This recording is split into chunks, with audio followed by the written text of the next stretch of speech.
हथियारी नक्सल तो गए, लेकिन दिमागी नक्सल, ये दिमागी नक्सल मौके की तलाश में है, हिंसा अराजकता के वो रास्ते खोज रहे हैं, समाज को गलत राह पर घसीटने के लिए भांति भांति के दांव कर रहे हैं। 15 अगस्त 2026 को लाल किले से प्रधानमंत्री नरेंद्र मोदी ने इंडिपेंडेंस डे स्पीच में नक्सलिज्म के खिलाफ सरकार की कार्रवाई का जिक्र करते हुए कहा कि आर्म्ड नक्सलिज्म अब अपने अंतिम चरण में है।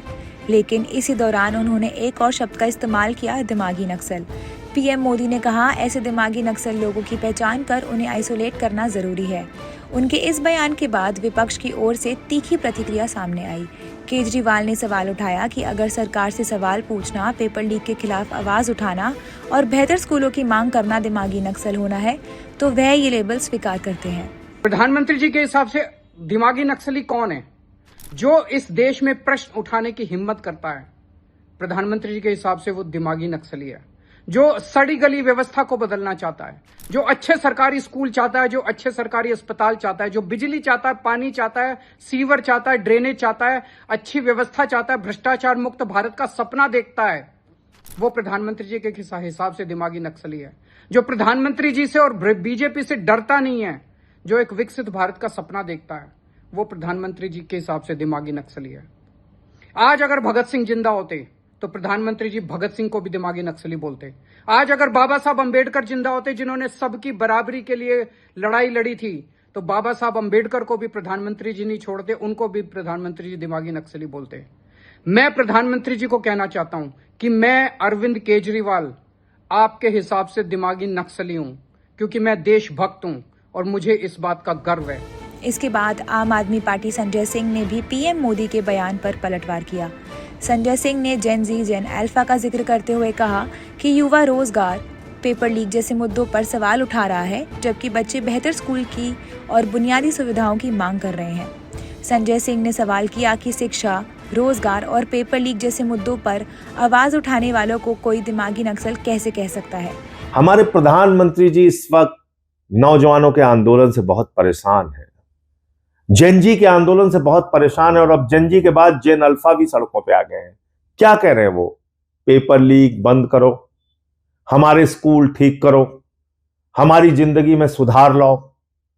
और इतने परेशान है प्रधानमंत्री जी कि कभी तो रात में 12 बजे उठ के रील बनाने लगते हैं, और कभी इन्हीं नौजवानों को दिमागी नक्सल कहते हैं।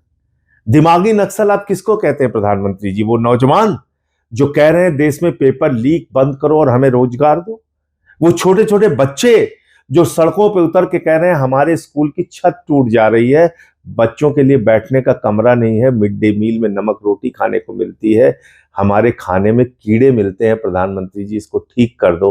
वो दिमागी नक्सल है। उनको आप दिमागी नक्सल कह के संबोधित कर रहे हैं। आपसे बर्दाश्त नहीं हो रहा है कि जनता, नौजवान, छोटे छोटे बच्चे, किसान, इस देश की माताएं बहनें अपने लिए आवाज उठाना कैसे शुरू कर दिया?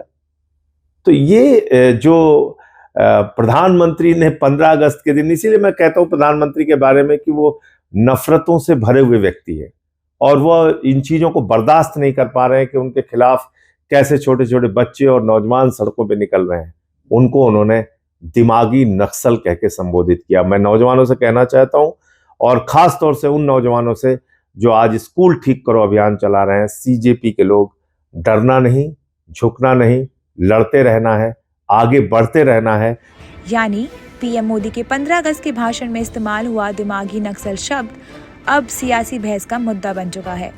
एक तरफ पीएम मोदी ने इसे आइडियोलॉजिकल नक्सलिज्म से जोड़कर ऐसे लोगों को आइसोलेट करने की बात की, वहीं केजरीवाल और संजय सिंह ने इसी शब्द के जरिए सरकार पर सवाल उठाए हैं। पीएम मोदी के दिमागी नक्सल बयान पर आपकी क्या राय है? क्या विपक्ष का पलटवार सही है? अपनी राय कमेंट में जरूर बताएं। देश की राजनीति की बड़ी हर खबर के लिए देखते रहिए वन इंडिया हिंदी।